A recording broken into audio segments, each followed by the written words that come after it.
Boa tarde. Hoje vamos dar a sequência na leitura de Esther, nos capítulos 9, no capítulo 8, 9 e 10, os 3 últimos capítulos. Nós lemos 7 capítulos, tivemos uma pausa e vamos retornar hoje fechando o livro de Esther. Vamos fazer uma oração para iniciar a leitura. Pai querido, Pai amado, aqui estamos perante a Tua palavra que é viva e eficaz, para ser a bússola da nossa vida e para transformar vidas. Obrigada por essa oportunidade de estar acessando o Seu reino, que foi proclamado por Jesus Cristo. Que possamos ser sal e luz nesta terra, que possamos dar continuidade e aprender a tudo isso que foi ensinado por meio da Sua palavra. Amém. Em nome de Jesus. Amém. Então, no capítulo 8, o título na minha Bíblia, que é a versão Nova Almeida, está: Os judeus são autorizados a resistir. Então, nós vimos nos capítulos anteriores que haveria o extermínio do povo judeu, lembrando que o povo judeu foi o povo escolhido por Deus para ser a sua nação separada, a sua nação santa. Mas com a vinda do Messias, com a vinda de Jesus, isso foi aberto para todos, não mais o povo judeu. Então, na Bíblia, você ouve muita palavra gentio e judeus. Quem é gentio? Quem não era judeu. Então, todo o restante dos povos, eles chamavam de gentios. Então, o povo escolhido era unicamente os judeus. Então, com Jesus, essa bolha nela é rompida e hoje qualquer um de nós podemos ser o povo escolhido, podemos ser a nação separada para Deus, né? Então, quando eu escrevi os 3 livros, o primeiro, né, ele leva o nome, né, do Casulo à Luz, mas ele traz o selo de escolhida. Aí o segundo é separada, é quando eu começo a fazer as renúncias para se esvaziar de mim e me encher dele, que é siga-me, né? Negue-se e siga-me. Então as renúncias são em várias camadas, em vários aspectos, em várias áreas, para a gente se negar e seguir Cristo. Então é escolhida, separada. O segundo livro traz separada. E o terceiro livro é selada. É quando a gente recebe o selo de Deus, né? Realmente agora estamos separados para Ele. Nos tornamos o tesouro particular, essa nação santa, essa nação separada para Deus. Vivendo sob os princípios de Deus, né? Que a Bíblia nos ensina, esses princípios. Então, no capítulo 8, versículo 1. Naquele mesmo dia, deu o rei Assuero a rainha Esther a casa de Amã, inimigo dos judeus. E Mordecai veio perante o rei, porque Esther lhe fez saber que era seu parente.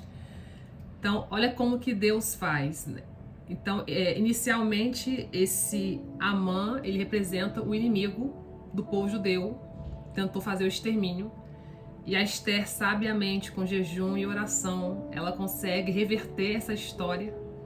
No final, quem é executado é o próprio Amã, na própria forca que ele mesmo preparou para o Mordecai, que era o parente de Esther, né, que era o primo de Esther, que a criou como pai. E aqui, no final, essa reviravolta da história, a Esther fica com a casa que era de Amã e todos os seus bens.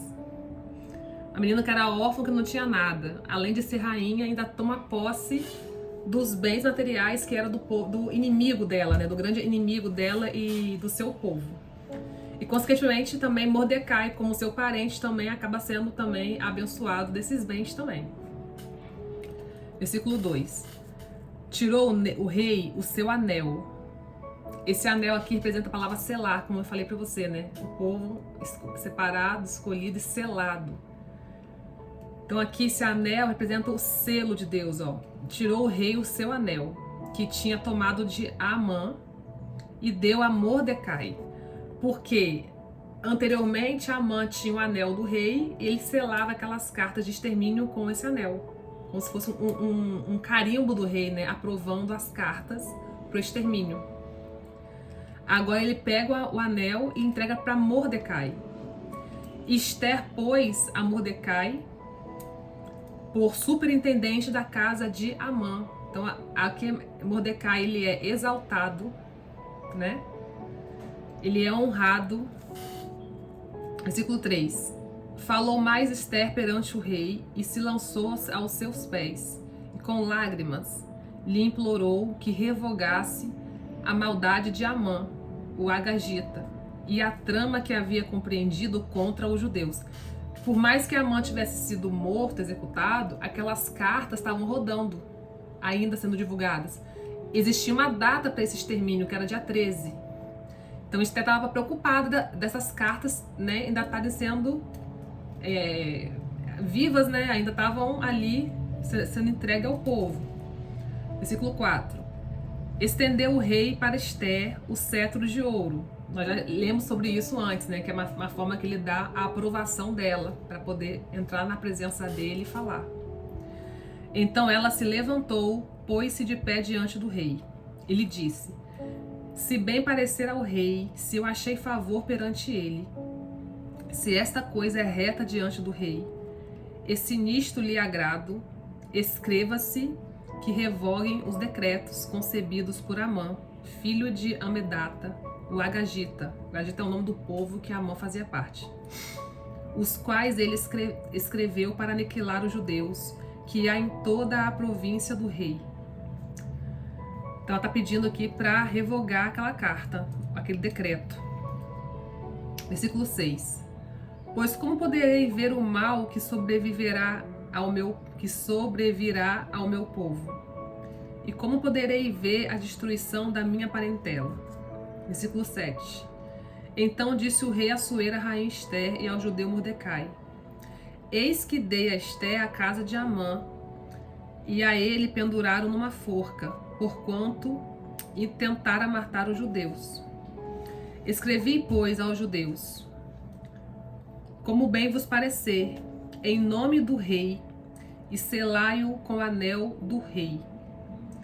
Porque os decretos feitos em nome do rei e com o seu anel se selam, não se podem revogar. Olha o poder que tinha nesse anel, né? Nesse anel de selar. Não era o rei que ia escrever a carta. Ele deu liberdade e autoridade para Mordecai e Esther elaborar uma carta que revogasse a anterior. Então ele teve muita confiança ao fazer isso. E disse: a hora que vocês selarem com o meu anel, isso é um outro decreto firmado e que não pode ser revogado. Versículo 9. Então foram chamados sem detença os secretários do rei, às 23 dias do mês de Sivan, que é o terceiro mês. E segundo tudo quanto ordenou Mordecai, se escreveu um edito para os judeus, para os sátrapas, para os governadores e para os príncipes das províncias que se estendiam da Índia à Etiópia. 127 províncias, a cada uma no seu próprio modo de escrever, a cada povo na sua própria língua. E também aos judeus segundo o seu próprio modo de escrever e sua própria língua. Olha como que era grande, né? É toda a província dele, naquele reinado imenso que a gente viu no início daqueles primeiros capítulos. 127 províncias, cada um com uma língua diferente. Vários povos. Essas cartas foram enviadas nas línguas. Escreveu-se em nome do rei Assuero e se selou com o anel do rei. As cartas foram enviadas por intermédio de correios, montados em ginetes criados na caudelaria do rei. Nelas o rei concedia aos judeus de cada cidade que se reunissem e se dispusessem para defender a sua vida, para destruir, matar e aniquilar de vez toda a qualquer força armada do povo da província que viesse contra eles, crianças e mulheres, e que se saqueassem os seus bens. No mesmo dia, em todas as províncias do rei Assuero, no dia 13 do 12º mês, que é o mês de Adar. A carta que determinava a proclamação do edito em todas as províncias foi enviada a todos os povos, para que os judeus se preparassem para aquele dia, para se vingarem dos seus inimigos. Os correios montados em ginetes que se usavam no serviço do rei saíam incontinente, impelidos pela ordem do rei, e o edito foi publicado na cidade de Suzã. Então Mordecai saiu depressa, saiu da presença do rei com veste real azul celeste e branco, como também com grande coroa de ouro e manto de linho fino e púrpura. E a cidade de Suzã exultou e se alegrou. Mordecai ainda, ele foi honrado assim no nível, a vestimenta dele no final, né? Para os judeus houve felicidade, alegria, regozijo e honra. E era um povo que estava sofrendo, né? Com medo.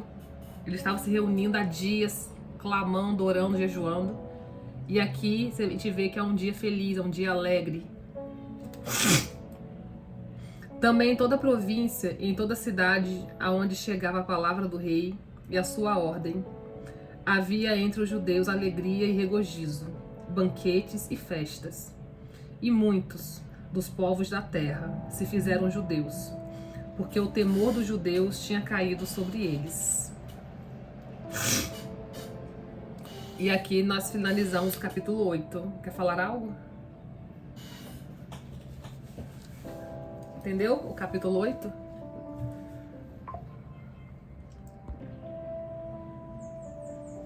O que entendi é que Esther conseguiu reverter toda a situação a favor dos judeus, a ponto de pessoas que não eram judias passarem a querer ser, para poder fazer parte do grupo, né, que foi abençoado pelo rei, né? Não é isso? Sim. Não é que pessoas passaram a ser judias, não.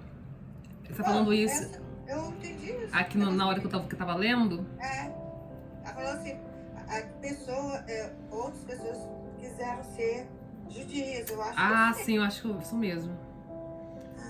Versículo 11. Para não serem punidos Uhum. pelos judeus, que tiveram agora invertida a posição. Eles é que poderiam fazer tudo com quem não estivesse com eles. Inverteu. Então, pessoas com medo, talvez, mudaram de posição também. E muitos dos povos da terra se fizeram judeus, porque o temor dos judeus tinha caído sobre eles, verdade. É o último versículo. Tava com o nariz. Eu presto atenção. Sim, isso mesmo. Então vamos continuar? Capítulo 9. Os judeus matam seus inimigos. No dia 13 do 12º mês, que é o mês de Adar, então no dia 13, que seria aquele extermínio, houve essa situação onde os judeus acabou matando o próprio inimigo, né? No dia 13. Quando chegou a palavra do rei e a sua ordem para se executar, no dia em que os inimigos dos judeus contavam a senhorear-se deles, sucedeu o contrário, pois os judeus é que se assenhorearam dos que o odiavam, porque os judeus nas suas cidades, em todas as províncias do rei Assuero, se ajuntaram para dar cabo daqueles que lhes procuravam mal, e ninguém podia resistir-lhes, porque o terror que inspiravam caiu sobre todos aqueles povos. Todos os príncipes das províncias e os sátrapas e os governadores e os oficiais do rei auxiliavam os judeus, porque tinham caído sobre eles o temor de Mordecai. Porque Mordecai era grande na casa do rei, e a sua fama crescia por todas as províncias, pois ele se ia tornando mais e mais poderoso. Feriram, pois, os judeus a todos os seus inimigos, a golpes de espada com matança e destruição, e fizeram dos seus inimigos os que bem quiseram. Na cidadela de Suzã, os judeus mataram e destruíram a 500 homens, como também a Parsandata, a Dalfon e a Aspata, a Porata, a Adália e a Aridata. a Farmasta, a Arisai, a Aridai e a Vaizata, que eram os 10 filhos de Amã, filhos de Amedata, o inimigo dos judeus, porém no despojo não tocaram. No mesmo dia foi comunicado ao rei o número dos mortos na cidade de Suzã. Então houve também extermínio dos filhos, né, do próprio Amã. Disse o rei a rainha Ester, na cidadela de Suzã: mataram e destruíram os judeus a 500 homens e os 10 filhos de Amã, nas mais províncias do rei, que terão feito eles. Qual é, pois, a tua petição? E se te dará, ou que é que desejas ainda? E se cumprirá. Então disse Ester: se bem parecer ao rei, conceda-se aos judeus que se acham em Suzã, que também façam amanhã, segundo o edito de hoje, e dependurem em forca os cadáveres dos 10 filhos de Amã. Esse fez o pedido de Ester ainda. Então disse o rei que assim se fizesse. Publicou o edito em Suzã, e dependuraram os cadáveres dos 10 filhos de Amã. Reuniram-se os judeus que se achavam em Suzã, também no dia 14 do mês de Adar, e mataram em Suzã a 300 homens, porém no despojo não tocaram. E a famosa festa de Purim, que foi iniciada nesse tempo, e até hoje eles comemoram essa festa de Purim. Também os demais judeus que se achavam nas províncias do rei se reuniram e se dispuseram para defender a vida, e tiveram sossego dos seus inimigos, e mataram 75.000 dos que os odiavam, porém no despojo não tocaram. Sucedeu isto no dia 13 do mês de Adar. No dia 14 descansaram e o fizeram dia de banquete e de alegria. Os judeus, porém, que se achavam em Suzã, se ajuntaram nos dias 13 e 14 do mesmo e descansaram no dia 15, e o fizeram dia de banquetes de alegria. Também os judeus das vilas que habitavam nas aldeias abertas fizeram no dia 14 do mês de Adar dia de alegria e de banquetes, e dia de festa, e de mandarem porções dos banquetes uns aos outros. Mordecai escreveu estas coisas e enviou cartas a todos os judeus que se achavam em todas as províncias do rei Assuero, aos de perto e aos de longe. Acabou o 9? Não, estamos quase no meio do 9, capítulo 9. Eu vou voltar aqui um pouquinho nos versículos 15 e 16, no finalzinho deles, fala assim, né, que o povo judeu, eles mataram lá, né, a quantidade de homens, porém no despojo não tocaram. Eles repetiram isso 2 vezes aqui na Bíblia. Despojo significa bens materiais. Então aqui eu fiz uma pesquisa para a gente entender por que eles não tocaram nesse despojo, nesses bens materiais. Então no livro de Ester, capítulo 9, a palavra despojo se refere-se a bens. A passagem bíblica menciona que os judeus, embora tivessem o direito legal de saquear os bens dos seus adversários, de acordo com o decreto real que lhes permitia se defender e destruir os seus inimigos. Vamos lembrar que o rei deu o anel de selar e falou para Ester e Mordecai preparar esse decreto da forma que eles quisessem. Então, nesse decreto continha esse teor, né, de defesa, aniquilação do inimigo e ficar com os bens, né, desses inimigos. Porém, o povo judeu optou por não tocar nestes bens, por não tocar nos despojos. O fato de não terem tocado nos despojos tem um significado importante. Vamos entender aqui, tem 3 significados. O primeiro é a demonstração de motivação pura. Ao recusarem os despojos, os judeus sinalizaram que sua luta não era por ganho material ou vingança pessoal, mas sim um ato de autodefesa e obediência à autoridade real para salvar suas vidas e seu povo. Eles não agiram por cobiça. O segundo ponto, diferenciação de intenções. A recusa ajudou a diferenciar suas ações das de salteadores ou saqueadores comuns, reforçando que estavam executando a justiça contra aqueles que procuravam sua destruição. E o terceiro ponto importante, ênfase na providência divina. A decisão de não pegar os bens materiais enfatiza que a vitória foi um livramento providencial de Deus, e não uma campanha de enriquecimento pessoal. A ênfase permaneceu na salvação do povo e não nos lucros da guerra. Essa ação ressalta a integridade e a disciplina do povo judeu no cumprimento do decreto que lhes permitia lutar por suas vidas. Ok? Só para a gente poder entender um pouco essa parte aí, que eu acho que ficou um pouco confusa. Então, vamos continuar aqui. Então, estavam se reunindo para fazer banquete de alegria após o dia 13. Aí no dia 14 teve o descanso e banquetes. Vamos lá, ó. Versículo 18. Os judeus, porém, que se achavam em Suzã, se ajuntaram nos dias 13 e 14 do mesmo e descansaram no dia 15 e o fizeram dia de banquete de alegria.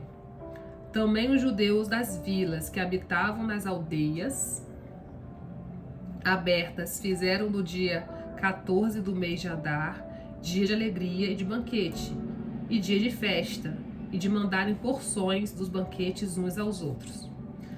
Versículo 20. Mordecai escreveu estas coisas e enviou cartas a todos os judeus que se achavam em todas as províncias do rei Assuero, aos de perto e aos de longe, ordenando-lhes que comemorassem o dia 14 do mês de Adar e o dia 15, todos os anos. Então, dia 14 e dia 15 do mês de Adar é a comemoração da festa de Purim, que é para celebrar essa libertação que eles tiveram, né? 22. Como os dias em que os judeus tiveram sossego dos seus inimigos, e o mês que se lhes mudou de tristeza em alegria. Importante isso, ó. Mudou de tristeza para alegria. E de luto em dia de festa. A gente pode lembrar que eles estavam usando roupas de sacos, se sujando de cinzas, aí já estavam vivendo o luto antes do extermínio chegar. Eles acreditavam, talvez, né, que realmente esse extermínio pudesse vir a acontecer. Mas eu creio também que eles eram pessoas de fé e eles imaginavam que Deus fosse tomar alguma providência com relação à vida deles. Então, houve essa transformação da tristeza e alegria, do luto em dia de festa, para que os fizessem dias de banquete de alegria e de mandarem porções dos banquetes uns aos outros e dádivas aos pobres. Assim os judeus aceitaram como costume o que naquele tempo haviam feito pela primeira vez, segundo Mordecai lhes prescrevera.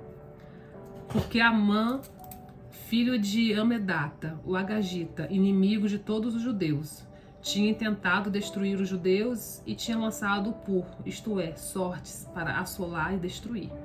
Mas tendo Ester ido perante o rei, ordenou ele por cartas que o seu mau intento, que assentara contra os judeus, recaísse contra a própria cabeça dele, pelo que enforcaram a ele e aos seus filhos. Por isso, aqueles dias chamam Purim, o nome Pur. Daí, por causa de todas as palavras daquela carta e do que testemunharam e do que lhes haviam sucedido, determinaram os judeus e tomaram sobre si, sobre a sua descendência e sobre todos os que se chegassem a eles, que não se deixaria de comemorar estes 2 dias, segundo o que se escrevera deles e segundo o seu tempo marcado todos os anos. E que estes dias seriam lembrados e comemorados geração após geração por todas as famílias. Até os dias de hoje existe essa festa de Purim, lá no povo judeu. Em todas as províncias e em todas as cidades, e que estes dias de Purim jamais caducariam entre os judeus, e que a memória deles jamais se extinguiria entre os seus descendentes.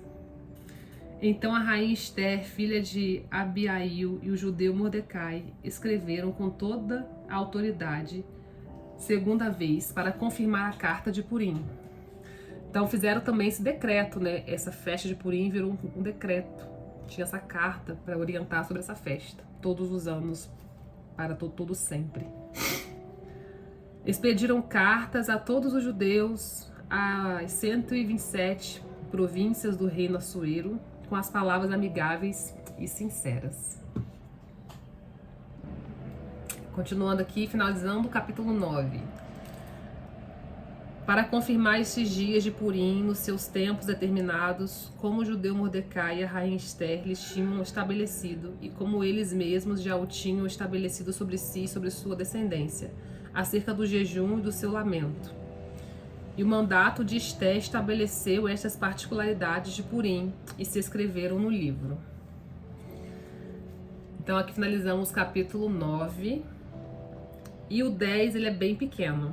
Vamos dar sequência para finalizar o livro de Esther. O renome de Mordecai. Depois disto, o rei Assuero impôs tributo sobre a terra e sobre as terras do mar, quanto aos mais atos do seu poder e de seu valor, e ao relatório completo da grandeza de Mordecai, mais uma vez exaltando Mordecai, a quem o rei exaltou. Porventura, não estão escritos no livro da história dos reis da Média e da Pérsia?